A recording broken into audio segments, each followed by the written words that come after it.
Ladies and gentlemen, in an absolute and total shock to the entire nation and with audible gasps inside of the RNC convention, Donald Trump made a surprise appearance inside of the family box with his brand new vice presidential nominee, J.D. Vance, but also with Tucker Carlson, Byron Donalds, and a bandage on his ear, where you could see, obviously, a great deal of gauze around his ear. Donald Trump with a uproarious champions welcome, like a conquering hero.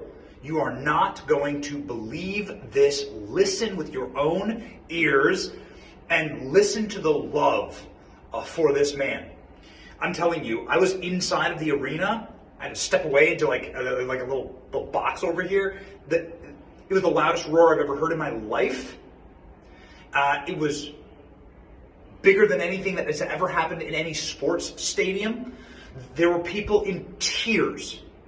There were people in literal tears running down their face watching Donald Trump walk into that convention center. An incredible moment. Let's go. Ladies and gentlemen, please welcome Lee Greenwood.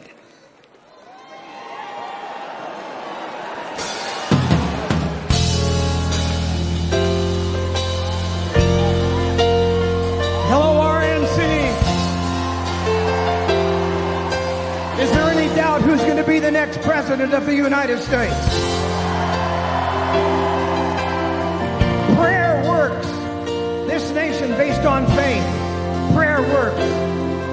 Because he was sure, as Donald Trump turned his head just slightly, that the bullet missed him just enough to save his life to be the next president of the United States. We have believed for so long that God will make some changes in this country. And he's about to make a change in the current administration and send them home. Thank you, everybody, for being here tonight. Tonight we make the decision on what's right for America. More prosperity, less gas prices, less food prices, help for our veterans, and God bless our military wherever they are in these United States and abroad. There would be no wars. Ladies there wasn't and gentlemen, any when President Trump please was president. welcome the next president of the United States, Donald J. Trump.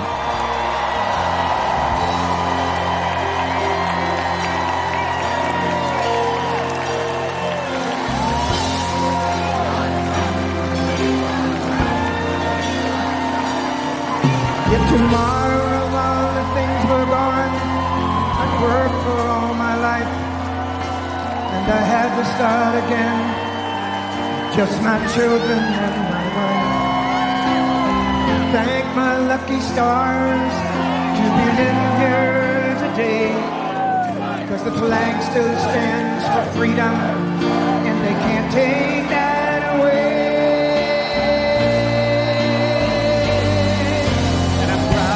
Be an American, where at least I know I'm free.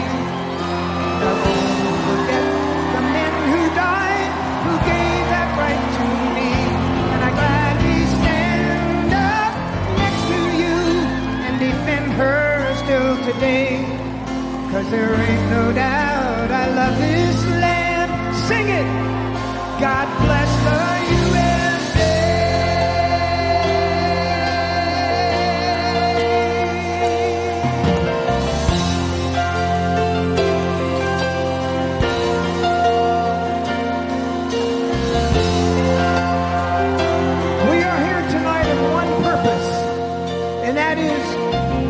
Elect Donald J. Trump as the next president of the United States. He is here tonight to show his courage, his defiance against somebody who tried to kill him. You will not take this man down. He has the courage, the strength, and he will be the next president of the United States.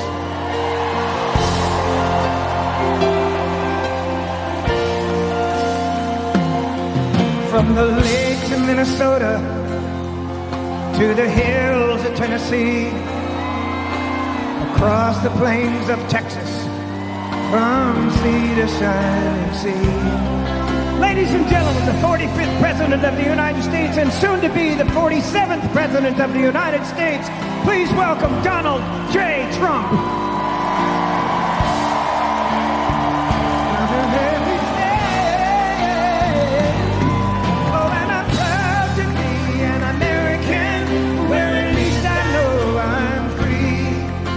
I won't forget the men who died, who gave that right to me. And I gladly stand up next to you and defend her still today.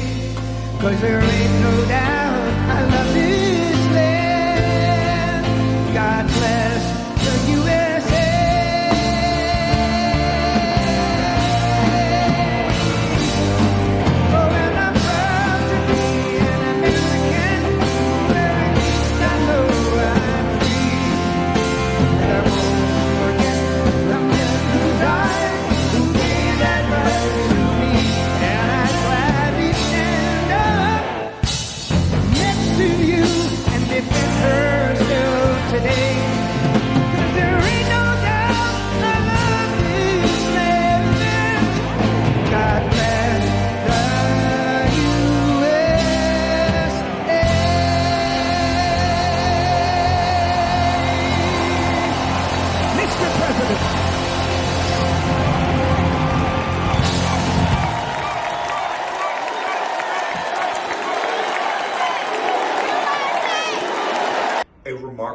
An emotional, ongoing moment at the RNC convention. President Trump.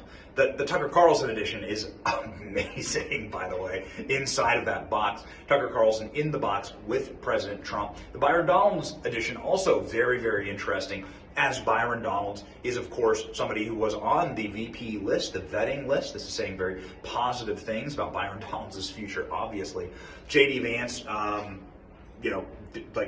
doing his J.D. Vance thing and looking sharp. J.D. Vance also on the floor getting a hero's welcome at the RNC today. We spoke with the president's doctor earlier today, Ronnie Jackson, about the bandage on the ear, and he was the one who actually put it on there. Ronnie Jackson describing Donald Trump's bandage and his ear. Congressman, I have been, I guess I can't say dying to ask you this question, but I really wanted to get your take on this bullet that missed the president. Yeah. My opinion on this as a simple Christian is that this was a miracle in the hand of God. Right. Because a millimeter one direction or another, you're going straight through his skull, could have hit his neck or his chest. Right. And it was actually a good shot. I mean, if he had not, looked up to the right to that that chart they put up that he was looking at, and I talked to him I was with him this morning. I went and saw him this morning, and he was talking. I was with him yesterday, and I flew in with him, and he's told this story over and over and over. He realizes how close he came to that, right? And he realizes that if he hadn't have started making that movement where he turned his head, pulled back a little bit, and looked up, if he hadn't have done that at the exact millisecond that he started, that bullet would have entered his head, right? And it would have hit him here. It would have hit him here. It would, but I mean, either way, he would have been dead because it's a high caliber weapon, right? And so I agree with you. I think that there was divine intervention there. I think he's already proven to the country that he's here for a purpose. He's already done a lot of great things for us, but I don't think he's done yet. I think that he's gonna step up to the plate, and he's gonna continue to finish. He's gonna finish the job he started, and we're gonna get this country back. And I tell people all the time, I know him pretty well. I've been his doctor for a long time, and he's become a really good friend as well as. Did you do an assessment? Sorry to interrupt you, but since you've been with him for the last 48 hours, did you do any medical assessment on the president? Well, I checked his ear out. Yeah. I went up and adjusted his ear this morning. I went up there. Wow. So yeah, really? Is he missing a piece of his ear? Yeah, a little bit at the top. Yeah, and really? It's highly vascular.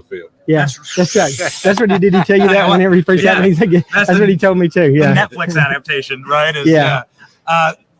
So nothing concussive though. Nothing. No. He was lucky. It was far enough away from his head that there was no concussive effect from the bullet, and it just took the top of his ear off, a little bit of the top of his ear off as it passed through, and it was bleeding like crazy because, the ear's pretty vascular and bleeds pretty badly. And, I bandaged it up pretty good this morning because it's not like a clean laceration like you would have with a knife or a blade. It's a bullet track going by, so it's real friable and easy to bleed again. And if you mess with it or it starts bleeding again, bleed all over it. So we've got it dressed up. He'll be okay. He's not going to need it. It's going to granulate and heal in, and he's not going to need anything to be done with it. It's going to be fine. But yeah. Donald Trump is beloved at this convention. I spoke with a number of the journalists that are just blown away by the vibe at this convention, the positivity, the unanimity inside of the floor at the GOP convention, like the people who are so locked in for President Trump. And here's what a reporter told me. The reporter told me the all of American politics has been totally and completely reset along the lines of, what do you think of Donald Trump? And inside the Republican Party, there is no more anti-Trump wing. It's gone. That entire wing, all of those people, those miserable people, have moved over to the Democrat Party. He's like Liz Cheney, Adam Kinzinger, and I'm like, dude, you can have them. You can have them. Go for it, right? You can keep them. Like, the Democrat Party can just keep Liz Cheney and her shotgun and her dad and her ideology. Enjoy. You break it, you buy it. Good luck, all right? We'll take this energy one more time. This is the sound of the Republican convention welcoming President Trump. Welcome the next president of the United States, Donald J. Trump.